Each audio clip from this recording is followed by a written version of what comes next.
Patient is Amit Kumar, 45-year-old patient, asthmatic attack. Patient severe condition bronchoconstriction and conductive system fail.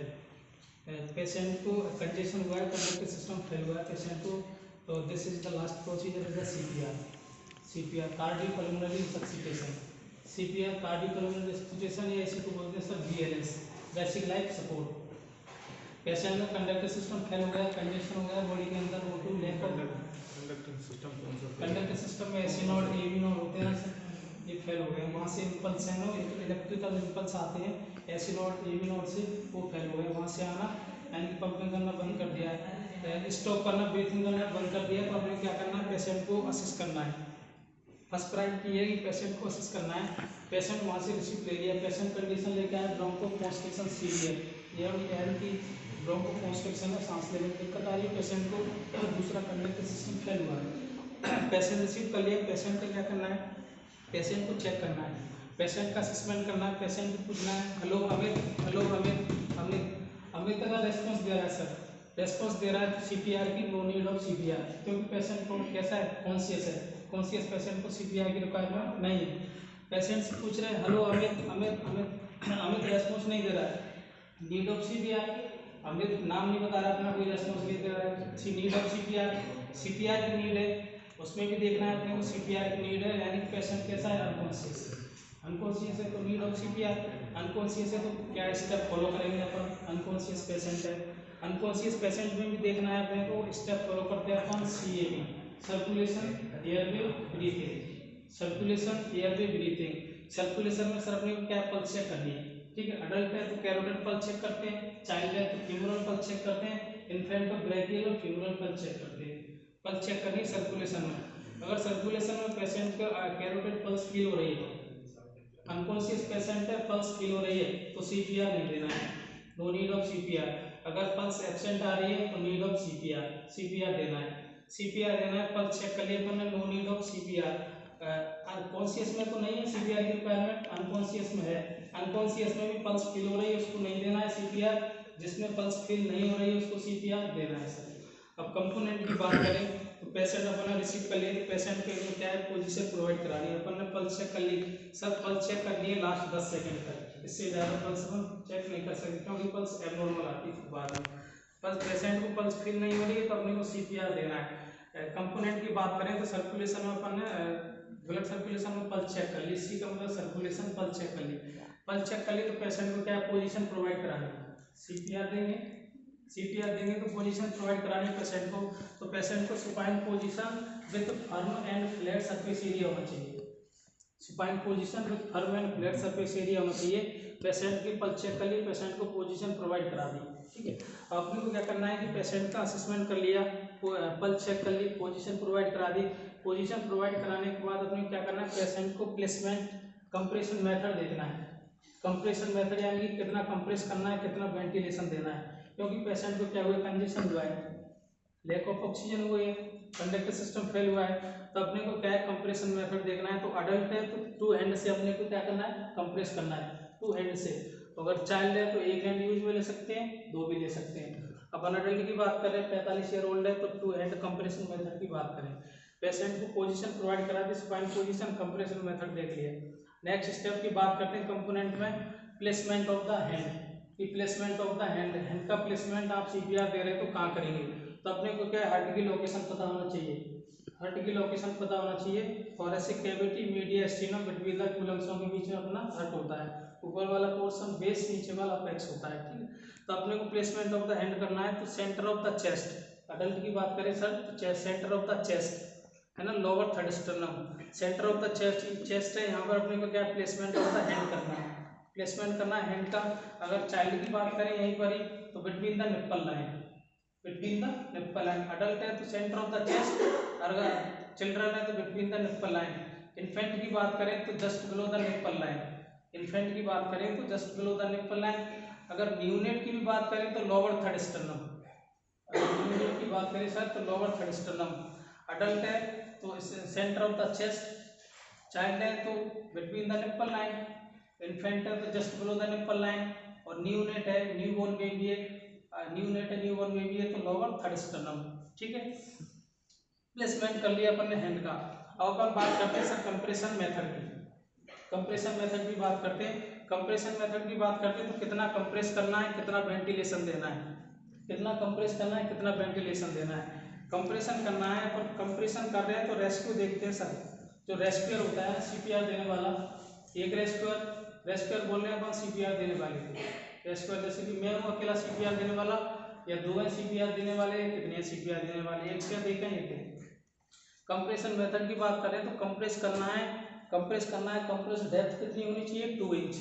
2 inch तक अपने को क्या करना है, पेशेंट को कंप्रेस करना है। अडल्ट है तो 2 इंच करना है, 2 इंच तक कंप्रेस करना है। चाइल्ड है तो 2 इंच करना है, यानी 5 सेंटीमीटर तक क्या करना है, कंप्रेस करना है।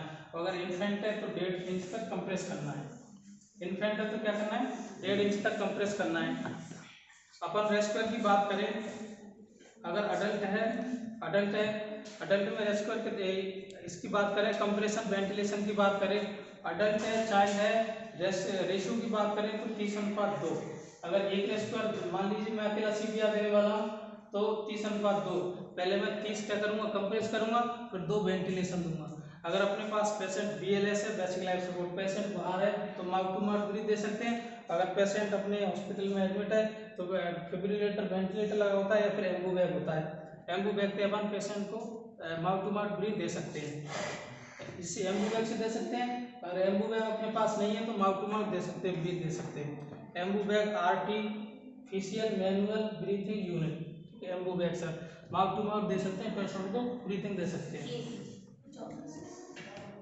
ब्रीथिंग दे सकते हैं। पेशेंट की एयरवे की बात करें, एयरवे क्योंकि पेशेंट को ब्रोंकोकंस्ट्रिक्शन हो रहा है, ब्रोंकोकंस्ट्रिक्शन हो रहा है, एयरवे में सांस लेने में दिक्कत आ रही है, तो एयरवे में पेशेंट को क्या करना है, कौन सी पोजीशन देनी है, head tilt and chain lift method use में करना है। हेड टिल्ट इस तरीके से यूं, चेन लिफ्ट मेथड यूज में करना है, यूं करके, ताकि एयरवे पूरा ऑक्सीजन पूरी जा सके, है ना, माउथ टू माउथ एयरवे जा सके। अगर मान लीजिए ये तो नॉर्मल पेशेंट है, अस्थमैटिक अटैक का पेशेंट है, अगर सर ट्रॉमा का पेशेंट आ गया तो अपने जॉ थ्रस्ट मैनुअल यूज में लेना है। इस तरीके से जॉ थ्रस्ट मैनुअल, इस तरीके से जॉ थ्रस्ट मैनुअल। किसका, ट्रॉमा का पेशेंट है, नॉर्मली पेशेंट तो हेड टिल्ट पोजीशन अपने को लेनी है, ठीक। उसके बाद सीपीआर देना है अपने को। सीपीआर कंप्रेशन वेंटिलेशन की बात करें तो अडल्ट में और चाइल्ड में तो हो गया 15:, अडल्ट में हो गया 30:2, चाइल्ड में हो गया 15:2। अगर न्यूनेट की बात करें, न्यूबॉर्न की बात करें सर तो 90:30 होता है, यानी कि 3:1। 90 बार अपन कंप्रेस करेंगे, हर्ट को कंप्रेस करेंगे, 30 बार वेंटिलेशन देंगे। 90 बार कंप्रेस करेंगे, 30 बार वेंटिलेशन देंगे। अगर रेस्क्यूअर एक है, रेस्क्यूअर में अकेला हूँ तो पहले कंप्रेस करूंगा, फिर वेंटिलेशन दूंगा, फिर कंप्रेस करूंगा, फिर वेंटिलेशन दूंगा। सर 5 साइकिल इस तरीके से कंप्रेस करना है, वेंटिलेशन देना, 5 साइकिल 2 मिनट में कंप्लीट करनी होती है सीपीआर वाले पेशेंट में। 5 साइकिल 2 मिनट में कंप्लीट करनी है।